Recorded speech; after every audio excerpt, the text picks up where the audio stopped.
online publishing platform. It makes it easy for you to create a great website without having to write any code. And WordPress comes in two flavors. There's WordPress.org, which is the open source software package, and is separate from our company. And there's WordPress.com, which is WordPress as a service. It's the host version of WordPress that we own and operate. Now, WordPress has been on a roll for the last few years.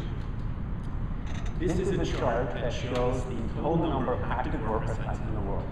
You can see there's over 30 million right now, and growth is accelerating. There's over 1 million new WordPress sites created every month. About half of these sites are people hosting WordPress themselves using the open source package. The other half, about 15 million, are sites that we host on WordPress.com.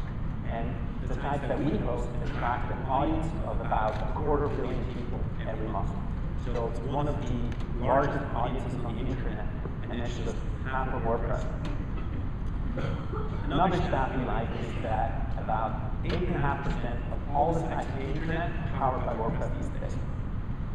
So WordPress is very big. It's becoming a very significant component of the publishing layer of the internet. And what I'd like to take you through is 4 key trends that we see within the WordPress ecosystem.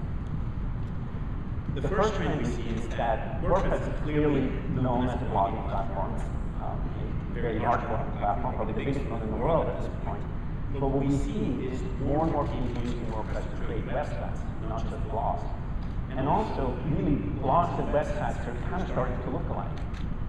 And the best way to illustrate this, I thought, is to show you some screenshots of recent sites. So, Big Om is a good example because Om Alex is one of the very early adopters of WordPress. It was a personal blog, then it became a company, and it recently relaunched, and it's now really a media site. It has editorially programmed content on the front page. It's got lots of writers. It has a paid subscription layer. All of this is powered by WordPress, and it's evolved from being a blog to a full-blown site. Wired.com, one of the first media sites that was 100% powered by WordPress. Here's a site for a college, and doesn't look like a blog at all. A site for an actress, and I just picked some of these off of WordPress.org showcase. These are recent sites that have been featured there. It's a site for a web hosting company, site for a music startup. All of these are powered by WordPress, and I couldn't resist putting this one in. It's a site for a cigar. And what's interesting about this trend is 2 things. One is that blogs and websites are starting to look similar, but also as more and more big companies are using WordPress to create entire websites, I think WordPress is in an interesting position to disrupt the enterprise DNS market over the next few years. The next trend I wanted to talk about is moving from search engine optimization to social media optimization. So for many years, at least since the beginning of blogging, the undisputed king of sending traffic to blogs has been Google. And that whole industry of search engine optimization has come from this. For the first time ever, we're seeing somebody challenge that position. And we're seeing some interesting trends. When we look at WordPress.com, across all of the blogs we post, the ratio of traffic coming from social networks to people's blogs versus search coming to people's blogs has gone from 3% 2 years ago to 15% today. It's grown 5 times. And Google is sending an increasing amount of traffic to bloggers. It's just that social networks are growing faster and sending more traffic more quickly. Some sites like Big Om, again, as an example, are even ahead of this curve. They see 30% of their content coming just from Twitter alone, of their referrals.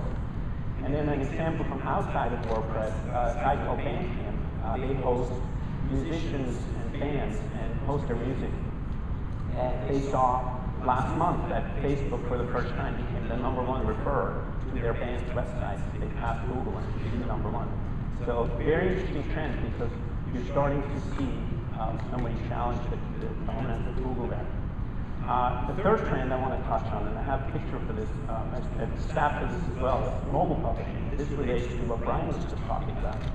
So this is a graph that shows the top line is people using a web browser to publish content to WordPress. And you can see it's growing very steadily, very evenly over the years. And the bottom line is people using mobile devices to publish content. There's two things that are interesting about this. One is if this continues, in a year or two, these lines will cross, and people will create more content on their mobile device and their web browser. The other thing that's interesting is that the top line is staying steady. So this is additional new content that's coming in from mobile devices. It's not that people are stopping to use their web browser. The final trend I'd like to talk about, and this is the title of my talk, is what I'm calling point of control view. And when we go back to WordPress users, especially the most engaged and passionate WordPress users, we ask them, what do you love about this software? Why do you like using it so much?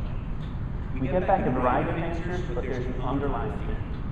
What people like the most is that WordPress puts them in complete control over their online presence.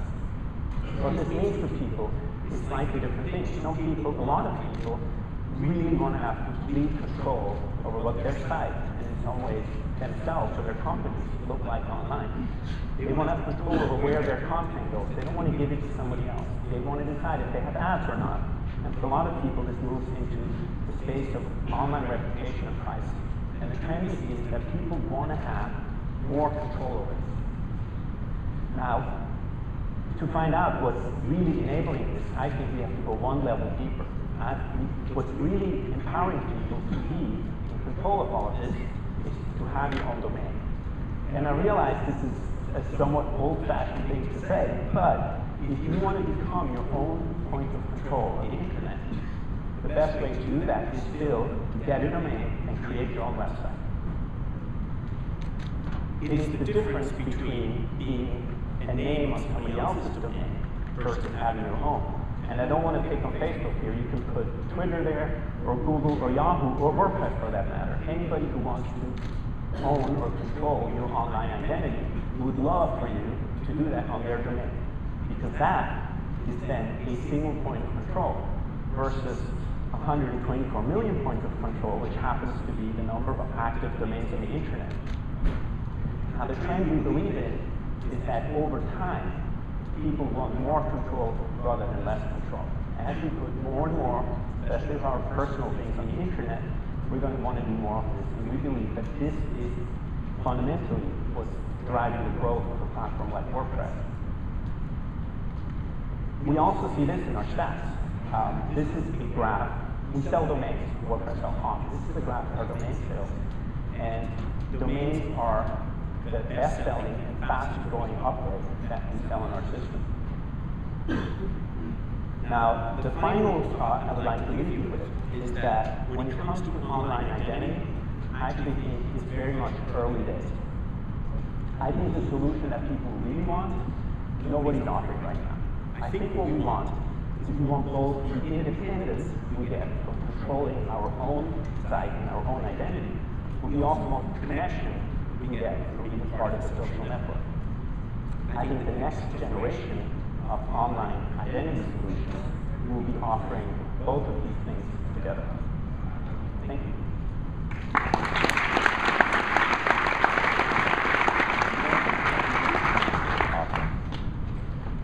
All right, next up, we've got a conversation with the chairman of the FCC. I've been looking